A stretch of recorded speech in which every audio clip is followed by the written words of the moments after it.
Hey guys, video 2. Now we're looking at a couple more examples. We're going to start at the bottom of the sum of this equation right here, y equals 6/5 x minus 5. As always, step 1 is to graph our y intercept, and that's at -5, so I'm going to make a dot at -5, which is right there. I'm then going to use my slope. My numerator always tells me to count up, so I'm going to count up 1, 2, 3, 4, 5, 6. And then I'm going to count over 5. 1, 2, 3, 4, 5. I'm going 5 to the right because if it's positive, I go to the right. If it's negative, I go to the left. I make my other dot where I end up. Then I connect my lines. And there is the graph to that line. If I move over to the right, I have y equals 3x minus 2. -2 is my y-intercept, so I make a dot on -2. I then look at my slope. My slope is 3. We do not like whole numbers with slope. We want slope always to be a fraction. So I'm going to make that a fraction by putting it over 1. So I'm then going to count up 1, 2, 3. Because I always count up 3. I always count up first. My slope is positive, so I'm going to count 1 to the right. Make my second dot there. And connect them. All right, I'm going to move up. Here are a couple of the oddball ones. These ones are a little bit challenging. If you notice, this is not in slope-intercept form. Slope-intercept form is y equals mx plus b. If you notice, this one starts out with x equals. The easiest way I can explain this for you guys, and you'll go more in depth into this with Mrs. Kersey in 7th grade, and definitely a lot with me in 8th grade. If we have a x equals equation, we will always have that be a vertical line. And the reason why is we have to find where on this graph does x equal 5. Well, if I look at my x-axis, where does x equal 5? It equals x or equals 5 right there. So that is where I make my line. So just a quick hint, if it says x equals, it's going to be a vertical line, just like that. And so I'm going to cross through wherever the value of x is on that x-axis. If I go to the next one, this one says y equals 4, but now there is no x at all. There is no slope. This has no slope to it.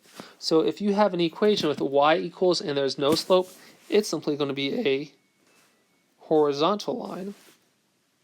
So I find my 4 on my y-axis because it's y equals, and it's just going to be a horizontal line through y equals 4.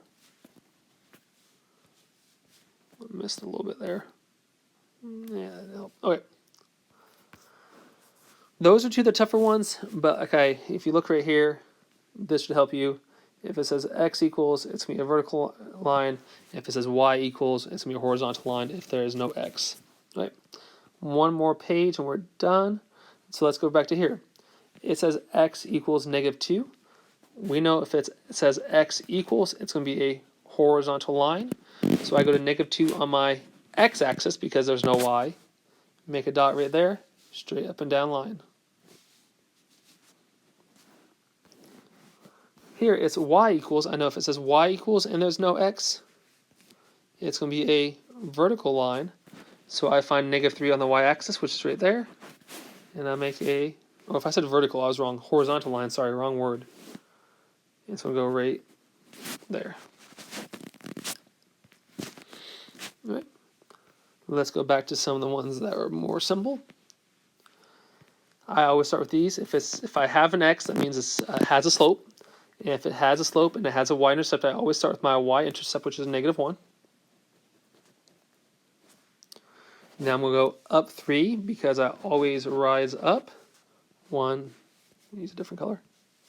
1, 2, 3. And then I'm going to run over 5. If it's positive, if my denominator is positive, I go to the right.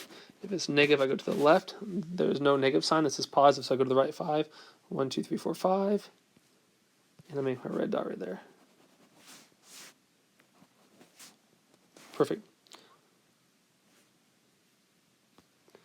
And last but not least, I have a y-intercept at -3 because of that right there. This does not have a fraction, so I have to make it into a fraction by putting it over 1. So I'm going to rise up 1, 2, 3, 4, 5 over 1 because it's positive. Make my second dot, connect them, keyword connect them, there we go. And there's my second line. So I will send these notes to you guys here in a, I'll also send these guys, I'll also attach these notes to the assignment. So please look over them as well. Hopefully this helped. Please also watch the YouTube videos I post. They will be very helpful. As always, if you have any questions, please contact me either Canvas or email. Besides that, have a great week, guys. Do your work. Email me if you have questions. And do a good job. Talk to you guys later.